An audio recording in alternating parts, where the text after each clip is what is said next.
নমস্কার, খবর পড়ছি Kolkata news TV YouTube channel থেকে। প্রথমেই headlines. CBSE 2024 class 12 Kolkata topper Vanshika Kothari, যিনি 99.2% স্কোর করেছেন। দিলীপ ঘোষের গাড়িতে পাথর নিক্ষেপ, আহত জওয়ান এনডিটিভির গাড়িতে চড়ে।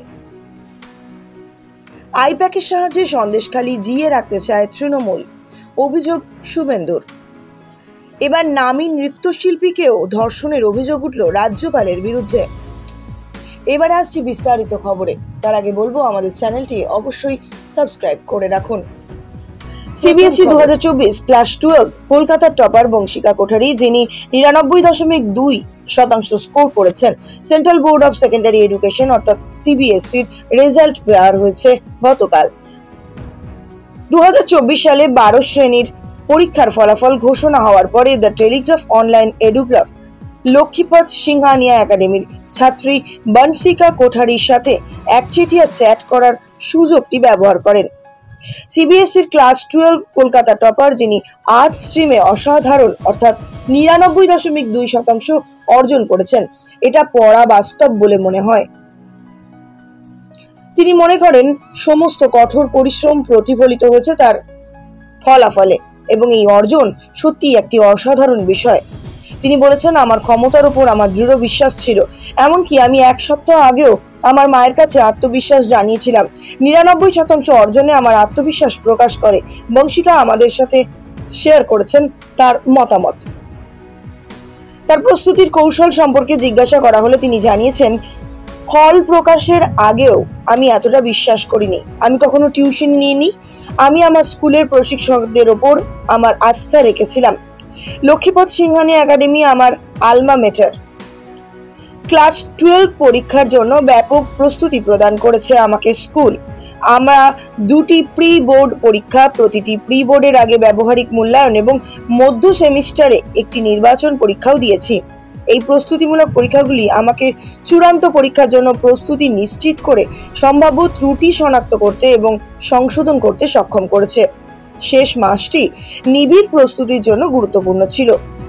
আমি এনসিইআরটি নির্দেশিকাগুলি ঘনিষ্ঠভাবে মেনে অধ্যয়ন করেছি। প্রতিদিন 3 থেকে 4 ঘন্টা উৎসর্গ করেছি পড়াশোনার প্রতি। অধ্যাবসায়ী এবং অনুশীলন এবং পুঙ্খানুপুঙ্খতা শেষ পর্যন্ত পরিশোধ করেছে আমার ফলাফলে।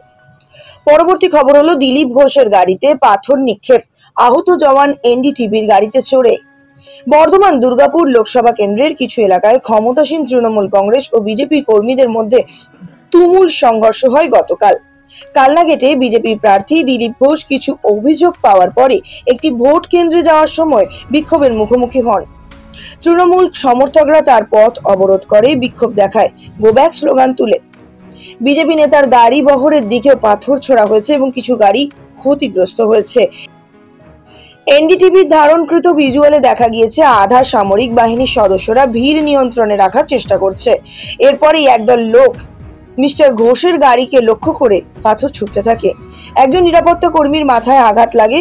কোনোভাবে এনডিটিভির গাড়িতে উঠতে সক্ষম হন তিনি। তার ক্ষত থেকে রক্ত ঝরছিল। একটি পাথর এনডিটিভি ক্যামেরা পার্সনকে গায়ে আঘাত করে। আগের দিনের মিস্টার ঘোষ এবং তার প্রধান প্রতিপক্ষ তৃণমূলের কীর্তি আজাদের মধ্যে একটি বন্ধুত্বের শো থেকে এলোমেলো দৃশ্যগুলি ছিল অনেক দূরে। একটি ভোট কেন্দ্র পরিদর্শনের সময় দুই নেতা একে অপরকে আলিঙ্গনও করেছিলেন। একটি নির্বাচন একটি বিরল দৃশ্য, যা ক্ষমতাসীন তৃণমূল এবং বিজেপির প্রধান প্রতিদ্বন্দ্বী নেতাদের দ্বারা তীক্ষ্ণ বারবার বিনিময় দ্বারা নিশ্চিহ্নিত করা হয়েছে। আগের দিন দিলীপ ঘোষ মিডিয়াকে বলেছিলেন যে টিএমসির গুন্ডা পোলিং এজেন্টদের বুথে ঢুকতে বাধা দিচ্ছে। যখন আমি গ্রামে গিয়েছিলাম, মহিলারা আমাকে হাত জোর করে জিজ্ঞাসা করেছিলেন যে তারা ভোট দিতে পারবেন কিনা। মানুষকে ভয় দেখানো তাদের অর্থাৎ তৃণমূলের অভ্যাস। টিএমসির গুন্ডারা পোলিং এজেন্টদের বুথে ঢুকতে দিচ্ছে না। প্রিজাইডিং অফিসার গত রাতে তারা কিছু এলাকায় লোকেদের ভোট দিতে না আসতে বলেছে। আমি আশা করি পরিস্থিতির উন্নতি হবে এবং ভোটিং সুষ্ঠুভাবে সম্পন্ন হবে, সংবাদ সংস্থা এনআই এটাই জানিয়েছেন।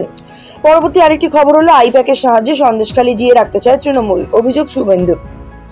সন্দেশখালী তৃণমূলের ষড়যন্ত্র, আর এর পিছনে অভিষেক বন্দ্যোপাধ্যায়, আইপ্যাক এবং বসিরহাটের পুলিশ।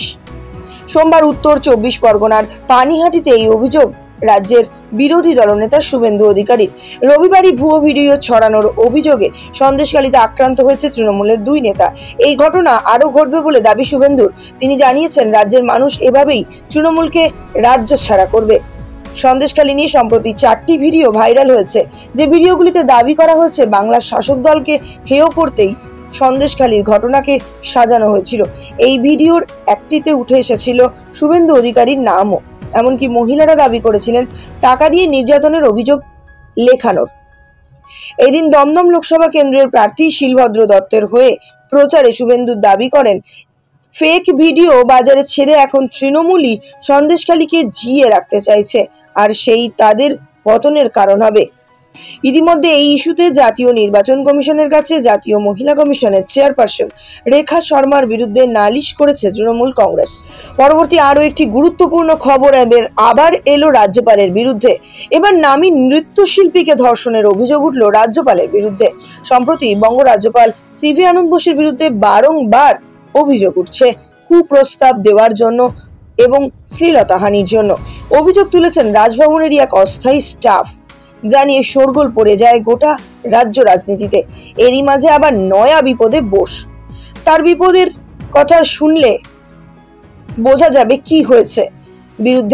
তার বিরুদ্ধে পুরানো একটি অভিযোগের তদন্ত রিপোর্ট নবান্নে নাকি জমা পড়েছিল কলকাতা পুলিশ কর্তৃক।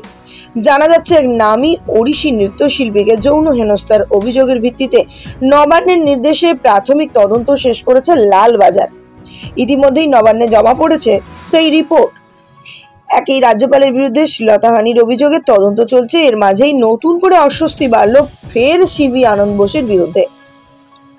সূত্রের খবর, গত বছর অর্থাৎ 2023 সালে রাজ্যপাল সিভি আনন্দ বোসের বিরুদ্ধে যৌন হেনস্থার অভিযোগ দায়ের করেছিলেন ওড়িশি নৃত্যশিল্পী। অভিযোগকারীর দাবি, অনুষ্ঠানের কথা বলে গত জুন মাসে অনুষ্ঠানের কথাতে তাকে দিল্লি নিয়ে যাওয়া হয়। সেই সময় রাজধানীর একটি পাঁচতারা হোটেলেও রাখা হয়েছিল ওই মহিলাকে, আর সেখানেই রাজ্যপালের বিরুদ্ধে যৌন হেনস্থার অভিযোগ আনেন ওই মহিলা নৃত্যশিল্পী। প্রসঙ্গত, সম্প্রতি শ্লীলতাহানির অভিযোগ তুলে হেয়ার স্ট্রিট থানায় গিয়ে পুলিশের কাছে লিখিত অভিযোগ দায়ের করেন রাজভবনেরই এক অস্থায়ী মহিলা কর্মী। তার সঙ্গে কবে কি হয়েছে সেই বিষয়ে পুলিশকে তদন্ত দিয়েছেন তিনি। এরপরই শোরগোল পড়ে যায় গোটা রাজ্যে। খোদ মুখ্যমন্ত্রী মমতা বন্দ্যোপাধ্যায়ের তীব্র নিন্দা করে রীতিমতন আতঙ্ক প্রকাশ করেন। রাজভবনের ওই মহিলা কর্মীর অভিযোগের ভিত্তিতে ইতিমধ্যেই হেয়ার স্ট্রিট থানা তদন্তে নেমেছে। ঘটনার দিনে সিসিটিভি ফুটেজ প্রকাশ্যে এনে তার ভিত্তিতে প্রত্যক্ষদর্শীদের বয়ান গ্রহণের চেষ্টা চালাচ্ছে পুলিশ। এর মাঝে নতুন করে ধর্ষণের অভিযোগে নবান্নে জমা পড়ল তদন্ত রিপোর্ট।